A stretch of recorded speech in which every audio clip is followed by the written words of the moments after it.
제가 학창 시절에 금식 기도원을 간 적이 있습니다. 학창 시절에 금식 기도원을 갔는데요. 금식 기도원에 간 목적은 금식을 하기 위해서는 아니었고요. 당시 친하게 지내던 전도사님이 계셨는데, 저희 전도사님이셨는데 갑자기 저보고 기도원에 가자는 거예요. 금식 기도원에. 저는 이제까지 금식 해본 적도 없고 기도원에 가본 적도 없고, 그래서 그냥 쉽게 대답했습니다. 알겠습니다. 그리고 그 다음날 전도사님과 같이 가벼운 마음으로 금식 기도원에 가벼운 마음으로 갔습니다. 기도원에 왔으니까 일단 금식은 둘째 치고라도 기도는 해야겠죠. 그래서 기도를 하기 시작했습니다. 열심히 부르짖고 정말 주여 주여 하면서 부르짖으면서 기도하기 시작했습니다. 얼마나 기도했는지 모르겠어요. 이제 점점 배가 고파오는 거예요. 그래서 이제 눈을 뜨게 됐죠. 얼마나 기도했는지 스스로도 뿌듯해하면서 시계를 보니까 30분도 안 지났더라고요. 보통 제 체감상 그 기도 시간이 한 3-4시간은 된 것 같거든요. 열심히 그렇게 뜨겁게 기도했는데 눈 떠보니 30분도 안 됐습니다. 그 느낌 아실란가 모르겠네요. 이렇게 기도하고 났는데 문제는 시간이 안 가는 거예요.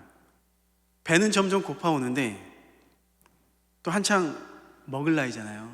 그래서 배는 점점 꼬르륵 거리고 주위를 돌아보면 먹을 것 하나도 없고, 또 금식 기도원이라서 식당이 있는 것도 아니고, 옆에서 열심히 기도하고 계시는 전도사님께 살짝 다가갔습니다. 그리고 속삭였습니다. 전도사님, 저 배고파요. 얼마나 처량했을까요? 제가 지금 그때 그 장면을 생각해도 참 부끄럽습니다. 이게 저의 첫 금식 기도원의 추억입니다. 금식은 안 했지만 금식 기도원의 추억. 이후에 무슨 일이 있었냐면은 전도사님이 너무나도 저를 불쌍하게 여겨서 그곳에서 이제 섬기시는 권사님이 계셨어요. 권사님께 사정해서 제가 따뜻한 밥을 먹을 수 있었습니다. 금식 기도원에서 따뜻한 밥을 먹고 저는 그날 밤 따뜻한 잠을 잘 수가 있었습니다. 그리고 시간이 이제 세월이 많이 지났죠. 세월이 많이 지나서 그렇게 금식 기도원에서 밥을 얻어먹었던 학생이 이제 신대원을 가려고 준비하고 있어요. 신대원을 가려고 하는데 누군가가 또 제게 금식에 관해서 또 조언을 해주시더라고요. 야, 목회자가 되려면 40일은 금식을 해야 돼. 그 40일 금식이 제 귀에 꽂히더라고요. 목회자가 되려면 40일 금식해야 돼. 40일 금식해야 능력이 나타나. 굉장히 설깃하잖아요. 굉장히 고민하면서 제 안에 무슨 생각이 들었냐면은 신학교는 내가 가면 안 되는 곳이구나. 금식 그 이야기를 듣고 저는 신학교를 포기할 뻔했습니다. 제가 왜 이 이야기를 하냐면요, 물론 이렇게 금식에 관해서 오해하고 있는 사람들은 요즘에는, 근래에는, 또 우리 교회는 그렇게 오해하지 않을 거라고 생각되는데, 많은 사람들이 신앙생활을 하다 보면은 신앙생활 가운데 자꾸 본질이 있는데 금식이라는 그 본질 안에 무언가를 덧붙입니다. 복음이라는 그 본질 안에 무엇인가를 덧붙여요. 바울이 복음을 전할 때 그 복음을 전했던 그 메시지는 예수 그리스도를 믿으면 구원을 받는다. 그런데 시간이 지나서 사람들이 거기에 살을 붙입니다. 맞긴 맞는데 거기에 더 해야 돼. 구원을 받으려면 할례를 해야 돼. 자꾸 이렇게 변질이 되어버리는 겁니다. 점점 본질에 살을 붙이게 되니까 어떤 좋은 의도에서 시작했는지는 모르겠지만은 결국에는 복음이 변질돼 버리는 거죠. 기복신학이 생기는 것, 그리고 이상한 종말론에 사로잡혀서 집도 팔고 땅도 팔고 다니던 회사까지 그만두고 가정 뒤로 하고 복음이 변질되었기 때문에 그렇습니다. 복음이 뭐냐면요, 기쁜 소식입니다. 그 복음을 듣는 우리는 기쁨을 누리게 됩니다. 자유를 누리게 됩니다. 그런데 변질된 복음을 듣게 되면은요, 우리를 힘들게 해요. 두렵게 해요. 불안하게 만들어요.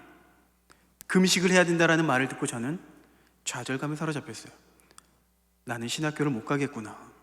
목회자가 못 되겠구나.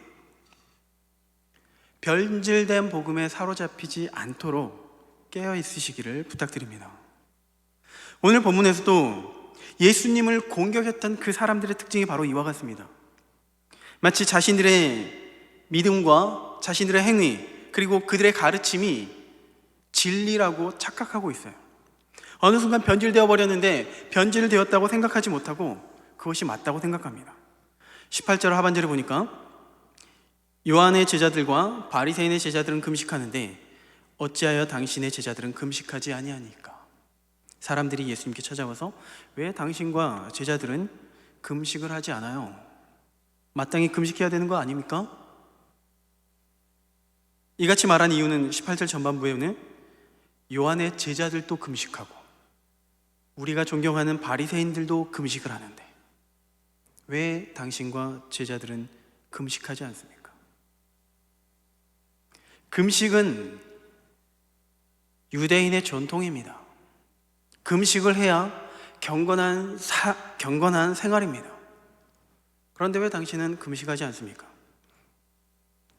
좀 더 직설적으로 이야기를 하자면은 우리는 배를 굶주려 가면서 경건에 힘쓰고 이렇게 힘들어하고 고통 가운데 있는데 왜 당신은 하나님의 말씀을 선포하면서 기적을 행하면서 교회도 열심히 다니면서 금식을 안 합니까?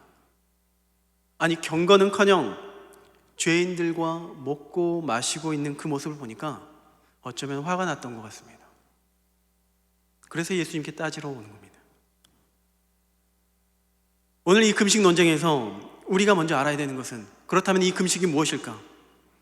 금식에 대한 오해가 있다면 그 오해를 지워버리고 금식이 무엇인지를, 금식을 통해서 우리가 얻는 유익이 무엇인지를 다시 한번 살펴보기로 원하는데요. 그런데 구약에서 금식을 선포했습니다. 그때가 언제냐면은 모세가 율법에서 금식을 선포했는데 이스라엘 절기 중에 속죄일이 있습니다. 속죄일에 금식을 선포했는데 이 속죄일에 선포한 금식이 성경에서 유일하게 금식하라고 명령한 그러한 날입니다. 이 속죄일이 무슨 날인지 아시죠? 1년에 한 번 이스라엘 백성들이 하나님께 나아가는데, 물론 그들 모두가 하나님 앞에 나아갈 수 없어서 대제사장이 이스라엘 백성들의 모든 죄를 지고 하나님께 나아가는 그러한 날입니다. 나를 대신해서 대제사장이 하나님께 나아가 나의 죄를 속죄하는 날. 그러면 우리가 어떠한 마음으로 그날 맞이해야 되겠습니까? 그날에는 아무것도 하지 않고 금식과 회개를 통해서 스스로의 몸을 괴롭히는 날입니다. 내가 죄인이기 때문에. 그래서 그날에 금식을 선포한 것입니다. 그리고 그 이후에 이제 이스라엘이라는 국가가 생기고 그때에 여러 차례 금식을 하는 장면들이 등장합니다. 그때가 언제냐면은 국가적인 위기가 생겼을 때, 그때 금식을 선포하고 또 하나님 앞에 회개를 할 때, 철저하게 회개를 할 때 금식을 행하였습니다. 또 그 이후에 이제 포로시대 이후에 1년에 4번씩 금식을 했는데요.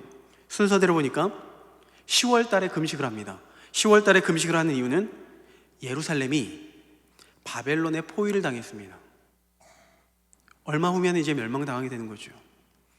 바벨론의 포위를 당한 것을 기억해서 그날 금식합니다. 10월에. 그리고 4월에 금식을 하는데 예루살렘이 이제 바벨론의 느부갓네살에 의해서 점령을 당합니다. 그날을 기억하면서 애통하는 심령으로 금식을 합니다. 5월 달에 금식을 합니다. 느부갓네살에 의해서 예루살렘 성전이 불타버렸습니다. 7월 달에 금식을 합니다. 유다의 총독이 죽임을 당합니다. 이렇게 4번에 걸쳐서 금식을 하는데 이 금식하는 때가 언제입니까? 나라의 위기, 큰 슬픔에 잠겨 있을 때, 그리고 하나님 앞에 철저하게 죄를 회개할 때, 이때 금식을 하게 됩니다. 자, 이제 시대가 지나서 예수님 시대에 들어섰습니다. 예수님 시대에 얼마나 자주 금식을 하게 되었을까? 일주일에 2번씩 바리새인들은 금식을 했습니다. 그러면 그들의 금식 목적은 무엇일까? 자신의 죄를 회개하기 위해서? 아니면은 어떤 국가적인 어려움 때문에 회개를 했다, 그렇게 금식하고 기도했던 것일까요? 이들의 금식 목적은 나 자신에게 있습니다. 마태복음 6장에서 예수님께서 바리새인들이 금식하는 그 모습에 대해서 책망을 하시는데, 6장 16절에 보니까 금식할 때 너희는 외식하는 자들과 같이 슬픈 기색을 보이지 말라. 그들은 금식하는 것을 사람에게 보이려고 금식을 하는 것이다. 왜 사람에게 보일까요? 앞서 이야기를 했죠. 금식을 통해서 경건한 사람임을 드러내는 겁니다. 나는 이렇게 경건한 사람이다라는 것을 광고하기 위해서 나는 지금 금식 중이다. 무엇을 위해서 금식을 하냐면은 내 명예를 위해서 금식하는 겁니다. 그리고 금식하면서 사람들 앞에 나타나죠. 나는 이렇게 금식 중이니 나에게 인사를 해라. 사람들은 그 바리새인을 바라보면서 역시 바리새인, 정말 대단한 분입니다. 대단한 선생님입니다. 이렇게 칭송을 합니다. 금식의 목적이 변질되어 버렸습니다. 앞서 누군가가 제게 그랬다고 했잖아요. 목회자가 되려면은 40일 금식해야 된다고. 그래야지 정말 사역에 능력이 나타난다고. 철석같이 믿었습니다. 그런데 차마 40일을 못 하겠는 거예요. 죽을 것 같으니까. 두렵잖아요. 그래서 두려운 마음에, 그래도 사모하는 마음에, 이거 잘못된 동기이긴 하지만은 금식을 사모해서 3일 금식했습니다. 3일 금식을 결단하면서 제 마음에는 어떤 마음이 들었을까요? 두려움이 있었지만은 어떤 마음이 있었냐면은 3일 금식하고 나면은 성령의 능력이 나타나서 놀라운 능력을 행할 수 있겠지. 3일 금식하고 나면은 귀신을 쫓아내지는 못하더라도 귀신과 싸울 정도는 되겠지. 병든 자는 내가 고치지는 못해도 적어도 통증은 가라앉히는 그런 역할을 할 수 있지 않을까. 내심 그런 기대를 했습니다. 3일 금식을 했습니다. 아무런 일도 일어나지 않았습니다. 오히려 제 마음은 상심했어요. 물론 제가 신학적으로 정립되지 않았기 때문에, 금식에 대해서 제대로 배우지 못했기 때문에 그러한 생각에 사로잡혔을 수도 있겠지만은, 또 다른 원인을 한번 찾아보자면은 금식에 관련돼서 제가 들었던 말이 거의 대부분 이런 종류의 이야기였습니다. 금식을 해야 능력이 나타난다. 금식을 해야 하나님의 사역을 감당할 수 있다. 어렸을 때부터 이런 말들을 많이 들어서 금식은 곧 능력이다라는 그런 이야기를 많이 들었습니다. 이사야서 58장 6절에 내가 기뻐하는 금식은 흉악의 결박을 풀어주며 멍에의 줄을 끌어주며 압제당한 자를 자유하게 하며 모든 멍에를 꺾는 것이 아니겠느냐. 금식을 이야기할 때 이 말씀을 많이 인용하죠. 그런데 제 삶 속에서는 금식을 하고 났는데 어떠한 능력도 나타나지 않았습니다. 무엇이 문제일까요? 우리가 말씀을 오해하는 데서 비롯된 것이죠. 이사야서 58장은 금식을 하면 능력이 생긴다라는 말씀이 아니라, 당시 이스라엘 그 백성들을 향하여서 너희는 금식을 하면서 정작 너의 행위는 불법을 행하고 있구나, 굶주리고 있는 이웃을 무시하고 오히려 압제하고 그들을 외면해버리는구나, 하나님께서 그들을 책망하는 그러한 모습입니다. 금식은 근본적으로 금식을 통해서 내가 힘을 얻는 것이 아니라 실상은 우리의 힘을 내려놓는 것입니다. 한 끼 굶으면 어떻게 돼요? 힘이 빠지잖아요. 하루 굶으면요, 3일을 금식하면요, 아무것도 생각이 안 듭니다. 아무것도 생각이 안 들어요. 나의 힘을 모조리 빼는 겁니다. 우리의 연약함 가운데 하나님을 묵상하고 하나님의 긍휼을 기억하면서 하나님께 감사하며 나를 구원하신 그 십자가의 은혜를 찬양하는 것. 물론 비로소 그러할 때 우리의 삶 속에 하나님의 은혜가 더욱더 넘쳐나지만 근본적으로 우리의 힘을 빼는 것이 금식인 것입니다.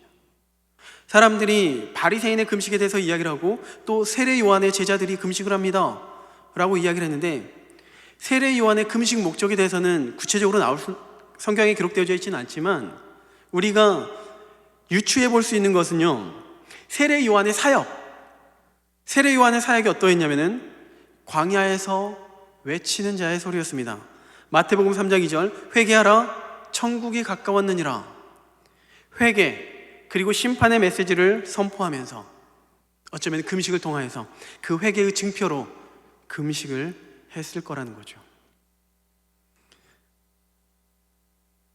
어쨌든 내가 생각하기에는 금식을 통해서 경건의 삶을 살아야 되는데 예수님과 그 제자들을 보면서 내 생각과 다른 그들의 신앙의 모습을 바라보면서 불만을 갖게 되고 비난하게 되고 예수님을 공격하게 되는 것입니다.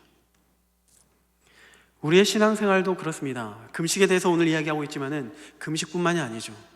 내 생각에 사로잡혀서 어떤 무언가를 하게 되고 헌신하게 되고 봉사하게 되면은 나 중심의 생각에 사로잡혀서 누군가를 바라보게 된다면은 그 사람에 대한 원망이 들 때가 있습니다. 불만이 생길 수밖에 없습니다. 우리는 사람을 보고 신앙생활하는 것이 아니라 하나님을 바라보면서 신앙생활을 해야 되는 것입니다. 바리새인들을 바라보면서 세례 요한의 제자들을 바라보면서 신앙생활을 하는 것이 아니라 오직 하나님의 말씀을 붙잡고 진리의 말씀을 붙잡고 그 말씀이 왜곡되지 않도록 그 말씀에 조금이라도 치우치지 않도록 힘써가면서 신앙생활을 해야 되는 것입니다. 이제 예수님께서 그들에게 대답을 하시죠. 그들에게 대답을 하시는데 어쩌면 그들은 예수님의 대답을 통해서 기대했던 답이 내가 잘못했어, 내가 오해했었네, 이러한 것들을 기대하지 않았을까 생각하는데 예수님의 답변은 그들의 생각을 뛰어넘습니다. 예상을 한참 벗어납니다.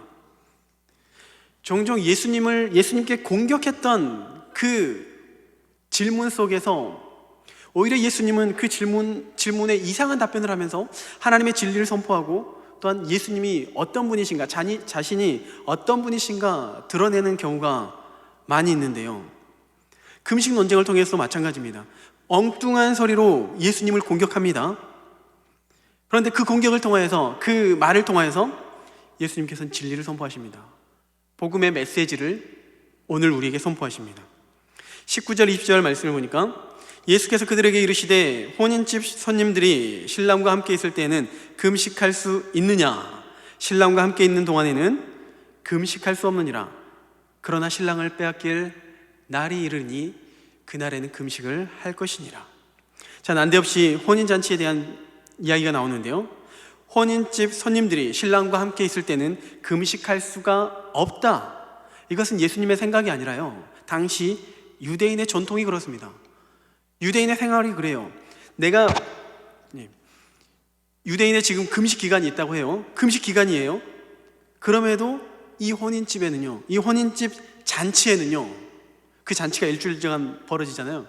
그 잔치에서는 금식을 하지 않습니다. 혼인집 잔치는 기쁨이고 금식은 슬픔이고 애통함이기 때문에 금식하는 시기가 왔을지라도 혼인집에는 금식하지 않습니다. 다시 말해서 예수님께서는 지금 우리가 기뻐해야 할 때지 슬퍼할 때가 아니다 라고 선포하는 것이죠. 자, 예수님의 사역을 한번 생각해 보겠습니다. 지금 금식할 때가 아니라 잔치를 벌여야 할 때, 기뻐해야 할 때라고 말씀하시는 그 근거, 예수님의 사역, 메시아의 그 사역. 이사야 61장 우리 1절에서 3절 말씀 함께 보겠습니다. 이사야서 61장 1절에서 3절 말씀 우리 함께 읽겠습니다. 주 여호와의 영이 내게 내리셨으니 이는 여호와께서 내게 기름을 부으사 가난한 자에게 아름다운 소식을 전하게 하려 함이라. 나를 보내사 마음이 상한 자를 고치며 포로된 자에게 자유를, 갇힌 자에게 노임을 선포하며 여호와의 은혜의 해와 우리 하나님의 보복의 날을 선포하여 모든 슬픈 자를 위로하되 무릇 시온에서 슬퍼하는 자에게 화관을 주어 그 죄를 대신하여 기름으로 그 슬픔을 대신하며 찬송의 옷으로 그 근심을 대신하시고 그들이 의의 나무 곧 여호와께서 심으신 그 영광을 나타낼 자라. 일컬음을 받게 하려 하심이라.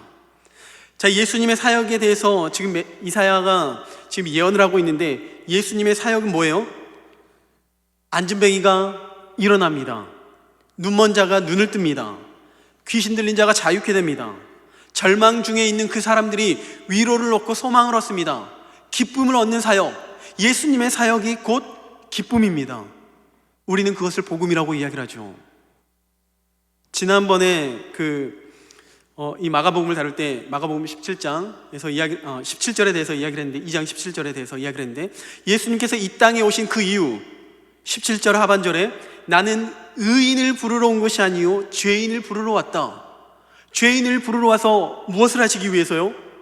절망 중에 있는 죄인, 소망이 없는 그 죄인, 그러나 내가 그들을 부름으로 이제 그들과 함께 먹음으로 그들이 천국 잔치를 누릴 수 있는 그 기쁨을 누리게 하기 위해서 예수님께서는 이 땅에 오셨다고 말씀하신 겁니다. 예수님께서 우리에게 오신 이유도 마찬가지입니다. 예수님께서 우리에게 오신 이유는, 우리를 교회로 부르신 이유는 우리에게 짐을 더하기 위해서, 우리를 괴롭히게 하기 위해서가 아니라 우리에게 기쁨을 주시기 위해서입니다. 우리에게 소망을 주시기 위해서인 것입니다.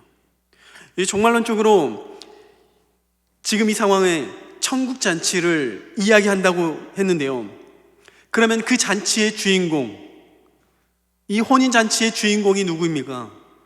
바로 예수님 자신임을, 예수님께서 신랑 되어 그 혼인 잔치의 주인공이라는 것을 선포하고 있는 것입니다. 그리고 제자들은 그의 친구가 되는 것이고, 그 잔치에 참여하는 사람들은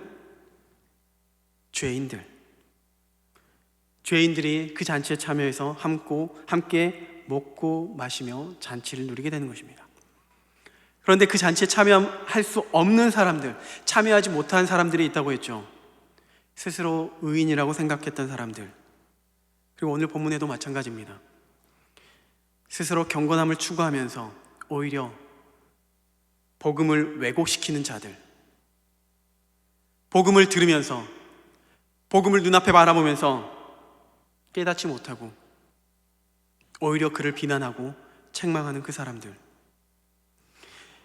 예수님은 이 금식 논쟁을 통하여서 예수님 자신이 기쁨의 근원이라는 것을, 복음이라는 것을 선포하십니다. 예수님이 우리의 기쁨이 되십니다. 믿으십니까? 예수님이 우리의 생명이 되십니다. 예수님 한 분만으로 우리는 만족할 수가 있는 것입니다. 예수님과 함께 동행할 때 우리는 천국을 누리게 되는 것입니다. 그런데 금식해야 할 때가 찾아옵니다. 20절에 보니까 그러나 신랑을 빼앗길 날이 이르느니 그날에는 금식을 할 것이니라. 예수님은 금식 자체를 부정하시는 것은 아니죠. 사실 공생의 사역을 시작하시면서 이미 40일을 금식하셨던 분이 바로 예수님이십니다. 어쩌면 예수님이 40일 금식하셨기 때문에 목회자는 40일을 금식해야 된다, 이 말이 나왔던 것 같은데요. 어쨌든 예수님께서 이 금식을 부정하는 것이 아니라 금식해야 할 때, 기뻐해야 할 때가 있다는 것을 우리에게 알려주시는 거죠. 그때가 언제냐면은 신랑을 빼앗길 때. 신랑이 누구라고 했죠? 예수 그리스도. 예수 그리스도를 빼앗길 때가 언제일까? 어떤 학자들은 그때를 바로 예수님이 십자가에서 죽으셨을 때, 그때라고 말합니다. 또 다른 학자들은 예수님이 십자가에서 부활하신 이후에 승천하셨을 때, 그리고 그때가 바로 금식할 때라고 이야기를 합니다. 사실 그때가 언제인지는 우리는 명확하게 알 수가 없습니다. 저도 설교를 준비하면서요, 아니 도대체 그때가 언제일까? 좀 누군가가 시원하게 답을 이야기해 줬으면 좋겠는데 그때가 언제인지는 모르겠습니다. 그런데 그런 생각이 들더라고요.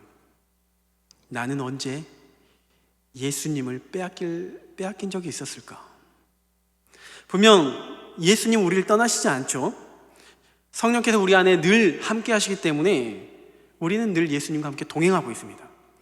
그러면은 문자적으로 예수님이 떠나는 것이 아니라 예수님은 기쁨, 내 안에 예수님의 기쁨이 사라질 때가 언제일까?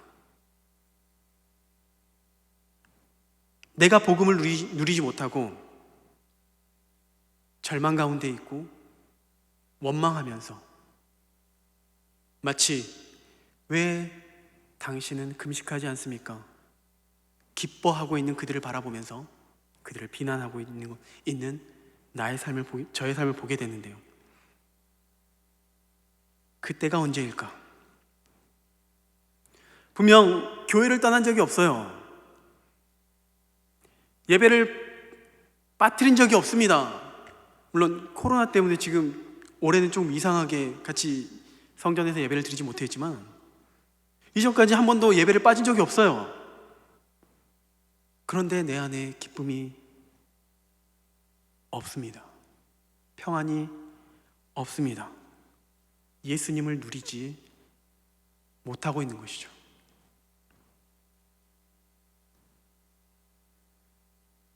우리의 신앙생활을 하다 보면은 어쩌면은 저와 같은 경험을 많이 하시지 않을까 그런 생각을 합니다. 분명히 열심히 신앙생활을 하는데 마음에 평안함이 없어요. 두려움이 있어요. 예수님께서 우리에게 뭐라고 약속하셨냐면요, 요한복음 14장 27절에 보니까 우리 이 말씀을 함께 읽겠습니다. 요한복음 14장 27절, 평안을 너희에게 끼치노니 곧 나의 평안을 너희에게 주노라. 내가 너희에게 주는 것은 세상이 주는 것과 같지 아니하리라. 너희의 마음에 근심하지도 말고 두려워하지 말라. 두려워하지도 말고 근심하지도 말아라. 왜냐하면 예수님께서 우리에게 평안을 주셨기 때문에. 그런데 마음이 불안해요. 두려워요. 누군가는 이 코로나 시대 때문에, 경제적인 어려움 때문에, 사람과의 관계로 인하여서 보이지 않는 불투명한 미래에,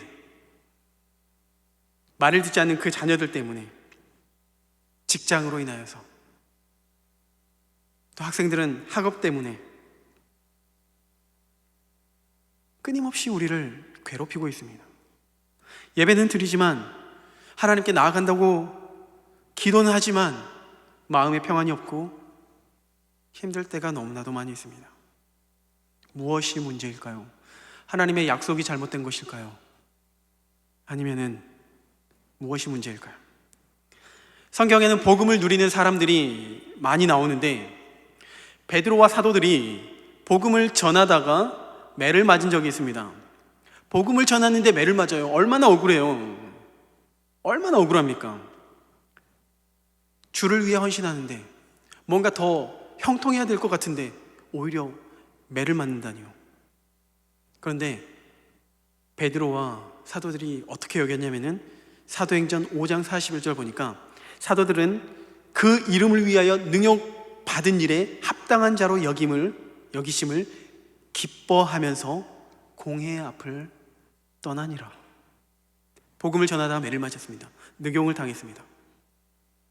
그런데 베드로와 사도들은 내가 이 일에 감당할 수 있도록 하나님께서 나를 부르셨구나. 복음을 누리고 있으니까 마치 억울한 상황 가운데서 기쁨을 누릴 수가 있었습니다. 바울과 실라가 복음을 전했죠. 또 복음을 전하다가 고발을 당했습니다. 매를 맞고 감옥에 들어갔습니다. 그런데 그렇게 억울한 상황에서 그들이 한 행동은 사도행전 16장 25절을 보니까 한밤중에 바울과 실라가 기도하고 하나님을 찬송하며 죄수들이 듣더라. 하나님께 따져야 되는 시간 아닙니까? 억울함을 호소해야 되는 시간 아닙니까? 오히려 하나님을 찬양하고 있어요. 복음은 상황과 환경을 뛰어넘는 기쁨을 우리에게 허락하십니다. 절망 중에도 소망을 갖게 하고 감사하게 하며 찬양을 하게 합니다. 하박국 선지자가 뭐라고 고백했냐면요, 하박국 3장 17절 18절 말씀 또 우리 함께 읽겠습니다. 함께 읽습니다. 비록 무화과 나무가 무성하지 못하며 포도나무에 열매가 없으며 감람나무에 소출이 없으며 밭에 먹을 것이 없으며 우리의 양이 없으며 외양간에 소가 없을지라도 나는 여호와로 말미암아 즐거워하며 나의 구원의 하나님으로 말미암아 기뻐하리로다. 나의 소출이 많기 때문에, 내가 가진 어떤 물질이 많기 때문에, 나를 따르는 사람이 많기 때문에, 내가 권력에 있기 때문에 기뻐하는 것이 아니라 예수님 때문에, 하나님 때문에 기뻐한다는 것입니다. 오늘 이러한 삶이, 이렇게 복음을 누리는 삶이, 예수 그리스도를 누리는 삶이 바로 우리의 삶이 되기를 간절히 소망합니다. 우리가 이렇게 기쁨을 누리는 삶이 되기를 원하는데요, 이들이 특별해서 이러한 복을 누리는 것이 아니죠. 이들이 특별해서가 아니라 이들은 끊임없이 예수님을 바라보면서 예수님께 나아갔기 때문에 이러한 은혜를 누리게 되는 것입니다. 신랑 되신 예수님을 빼앗겼다라는 그 의미, 어쩌면은 우리가 충분히 기쁨을 누려야 하고 감사해야 하고 찬양을 해야 하고 그 첫사랑의 기쁨, 그 구원의 감격이 우리 안에 날마다 넘쳐나야 하는데, 신랑 되신 예수님을 빼앗겼기 때문에 우리 입에서는 감사와 찬송보다는 불평과 불만이 가득하고 두려워하고 불안해하고 있는 것은 아닌가.